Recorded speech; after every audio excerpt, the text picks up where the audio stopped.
سلام به همگی. تا حالا شده از کلمه افسردگی استفاده کنین وقتی فقط حالتون بده؟ خیلی از ما این کارو میکنیم، ولی واقعاً مرز بین یه غم طبیعی و گذرا با بیماری جدی افسردگی بالینی کجاست؟ ببینین، درک این تفاوت فقط یه بحث علمی نیست، میتونه جون آدما رو نجات بده. پس بیایم با هم خیلی دقیق و علمی این موضوع حیاتی رو باز کنیم. خب این استعاره واقعا قدرتمنده، نه؟ قشنگ اصل مطلب رو میگه. ولی سوال اصلی اینه، ما از کجا بفهمیم این یه ابر گذراست که داره رد میشه یا نه توی یه طوفان بی‌پایان گیر افتادیم؟ چطوری میشه این دوتا رو از هم تشخیص داد؟ خب اول از همه بیایم بریم سراغ اون تجربه‌ای که هممون داشتیم. غم معمولی. غم یه بخش کاملا طبیعی و حتی بذاریم بگم سالم از انسان بودنه. ویژگی‌های غم معمولی خیلی واضحه. اول اینکه معمولاً یه دلیل مشخص داره. مثلا توی امتحان مهم رد شدین، یه رابطه رو تموم کردین یا خدایی نکرده عزیزی رو از دست دادین. دوم اینکه گذراست. یعنی چند روز حالتون بده ولی یواش یواش بهتر میشین. نکته خیلی مهم اینه که با وجود ناراحتی هنوز میتونین کاراتون رو انجام بدین. یعنی هنوزم میشه با دیدن یه فیلم کمدی بخندین یا از خوردن غذای مورد علاقتون لذت ببرین. و آخر از همه عزت نفستون سر جاشه.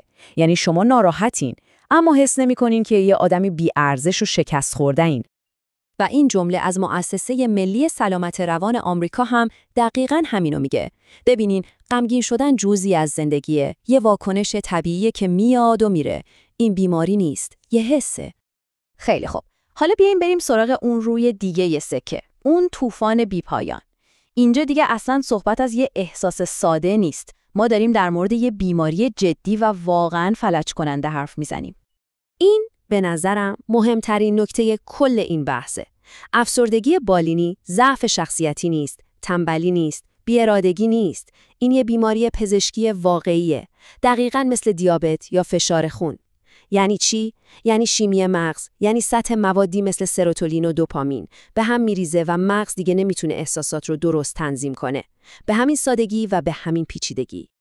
کلینیک مایو که یکی از معتبرترین مراکز پزشکی دنیاست همینو میگه افسردگی فقط غمگینی نیست، این یه بیماریه که حتی علائم جسمی هم ایجاد میکنه و میتونه کل زندگی روزمره آدم رو مختل کنه.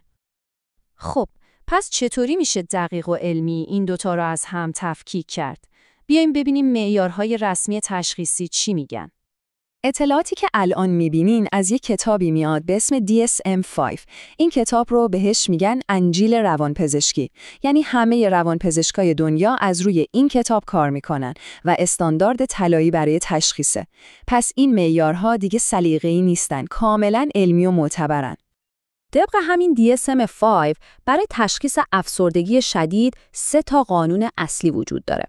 قانون اول، علائم باید حداقل 2 هفته تقریباً هر روز ادامه داشته باشن، نه 1-2 روز، 2 هفته. قانون دوم، فرد باید حداقل 5 تا از علائمی که الان میگیم رو با هم داشته باشه و قانون سوم، و این خیلی مهمه، از اون 5 تا علامت حتماً باید یکی از 2 علامت اصلی افسردگی وجود داشته باشه.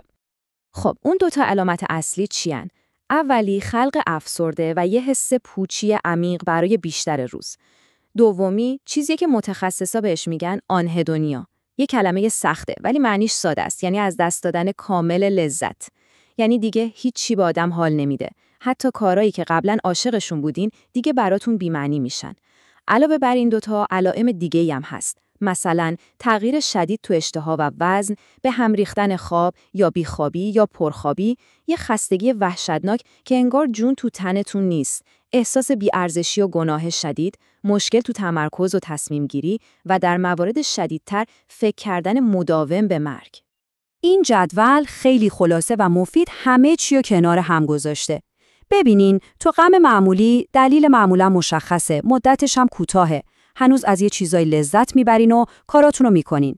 اما تو افسردگی بالینی اغلب دلیل واضحی نداره، حداقل 2 هفته طول میکشه، هیچی بهتون لذت نمیده، عملکردتون کاملا مختل میشه و متاسفانه خطر خودکشی وجود داره.